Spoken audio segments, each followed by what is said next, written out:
What's up guys, it is I, once again, Yusuf Al-Saned, and welcome to another episode of the Movie Monday series created by Emily Boone. Please do check her channel out. She's a really awesome YouTuber and one I'm very proud to call my friend, my dear beloved friend. I'm going to add the link for her channel down below in the description box. And for this week's episode of the Movie Monday series, I'll be sharing with you guys and gals my top 5 horror movies to watch during Halloween. 5 horror movies which are considered the most influential, the best, most terrifying, and my personal favorites. And of course, these 5 horror movies, guys and gals, dare I say, are the best horror movies to watch during Halloween. And I do recommend you guys and gals watch these horror movies during the time of Halloween, as yours truly briefly discusses each one of them. And just like the previous episode of the Movie Monday series, I'll be ranking these movies based on a ranking system from number 5 to number 1.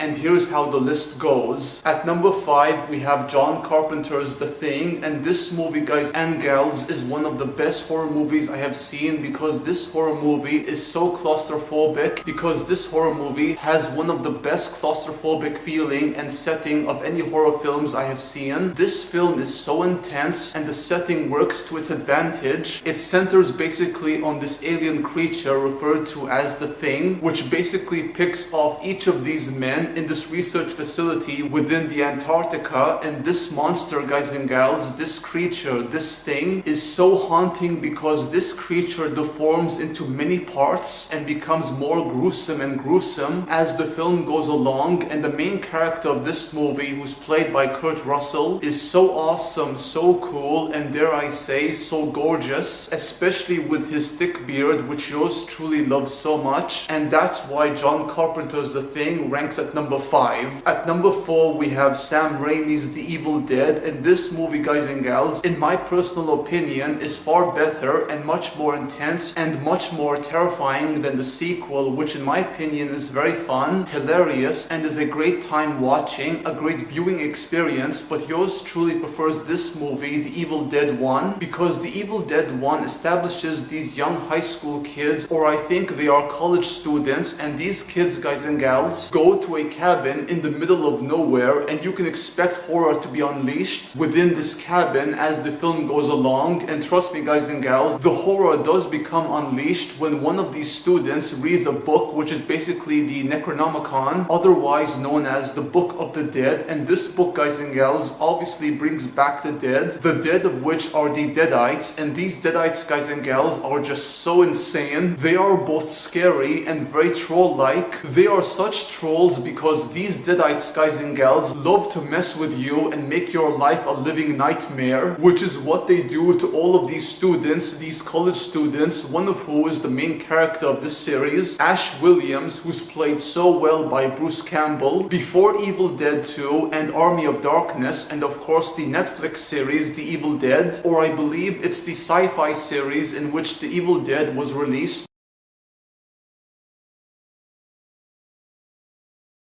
Bruce Campbell is so awesome in this movie, and the young lady who plays his love interest, I really love her too, and she is so awesome. And this movie, guys and gals, is quite something, hence why Sam Raimi's The Evil Dead 1 ranks at number 4. At number 3 we have Dario Argento's Suspiria, and this movie, guys and gals, has remained one of my all-time favorite horror movies, and a movie which is very dear to my heart, not just because yours truly had the honor to talk with one of the actresses in the movie, that actress being Barbara Magnolfi, and she plays Olga in the movie. Olga has a very small role in the movie, in the story, but yours truly loved her so much, and in my personal opinion, she was the best part. And I told her this, and she was so awesome, so charming, and friggin' cool, guys and gals. She really was. I love Barbara so much, and this film as a whole is so awesome. It's scary, intense, funny at times, and this film has one of the best and most disturbing atmospheres of any horror films I have seen in my entire life as a horror film lover and a horror film advocate, which is why yours truly does not understand why Hollywood chose to remake the film, the remake of which is directed and written by the same guy who made the film. I believe it's called Call Me By Your Name. I have not seen that film, but that film, guys and gals, is not the point of this video, but the remake he chose to direct and write is quite absurd and very unnecessary in my opinion, and this film, guys and gals, is a masterpiece which should never be touched, and that's why Dario Argento's Suspiria ranks at number 3. At number 2, we have William Friedkin's The Exorcist, and this movie, guys and gals, is without question the best horror movie I have seen and my personal favorite, even though the number 1 spot on this list does not go to William Friedkin's The Exorcist, but another movie which I'll get to. William Friedkin's The Exorcist is a really awesome, intense, horrifying, and very symbolic film which yours truly loves so much. This film, guys and gals, has many awesome performances, including from legendary actress Ellen Burstyn and Kitty Wynn. Kitty Wynn, yours truly had loved so much ever since he first saw her in the movie alongside Al Pacino, which is The Panic in Needle Park. The Panic in Needle Park, guys and gals, is a 1971 film which is a love story between Al Pacino's character and Kitty Wynn's character, two heroin addicts who fall in love with each other. And that movie, guys and gals, was so beautiful and so heartwarming and very heart-wrenching too, and that film made me fall in love with Kitty Wynn, and she is so awesome in this movie, in William Friedkin's The Exorcist. And you have other actors in this movie, which includes Max von Sydow, a legendary Swedish actor who plays Father Merrin. Father Merrin, alongside Father Karras, are tasked with the duty to vanquish the devil in a good versus evil battle, God's man against the devil himself. And this movie, guys and gals, is so powerful, so awesome, and is a huge landmark in horror films, and that's why yours truly ranks William Friedkin's The Exorcist at number 2. And finally, guys and gals, at number 1, we have Tobe Hooper's The Texas Chainsaw Massacre. And this film, guys and gals, I have no words for this film whatsoever. This film is, my god, so friggin' good. Scary, terrifying, intense, scarring, life-scarring, guys and gals. This film has scarred me for life because ever since I was young and I first watched Tobe Hooper's The Texas Chainsaw Massacre, this film had scarred me because of the events that transpires throughout the film, which concerns 5 young people in this van who go into the middle of nowhere in the southern part of Texas. And this film, guys and gals, is just so insane and very gritty in the way it's shot and the way it's filmed. And this film, guys and gals, is very dark and is quite haunting, a very haunting experience for yours truly, as I'm sure it was for many young men and women, because this film, guys and gals, could happen to any one of us. What happens in this film could happen to any one of us as people, honest working people who go insane because of the horror they experience, which is sadly the case for the young lady who at the end did survive, but her mind, guys and gals, will never be the same because of the horror she had experienced alongside her beloved friends at the hands of this family who are cannibals. And one of them, guys and gals, is the infamous mask-wearing, chainsaw-wielding Leatherface. And this man, guys and gals, this monster is friggin' crazy as all hell, and the fact that he is wielding a chainsaw makes him far more terrifying and far more crazy as hell. And the one scene, guys and gals, which I'm sure many people, young men and women, feel the same way about as yours truly does, is the one scene involving all the family and the young lady who at the end escapes. All of them, guys and gals, are together and the family are tormenting her. They are tormenting the young lady who at the end did escape. But this scene, guys and gals, the experience itself and the horror which these young kids, including the young lady who at the end escapes, all of the horror they have experienced together as friends and what happens to them, guys and gals, is beyond life scarring. That's the power of Tobe Hooper's The Texas Chainsaw Massacre, and that's why this film deserves to be ranked at number 1. Thank you, guys and gals, for watching. Hope you enjoyed the video. That was my top 5 horror movies to watch during Halloween. Hope you enjoyed the films. When you guys and gals do watch the films, that is. And thank you all once again. If you enjoyed the video, please like, comment, subscribe if you wish, and do check out my gaming channel where I do Let's Play series, gaming content, and so much more. Until next time, peace out, take care, adios, amigos, au revoir, and sayonara.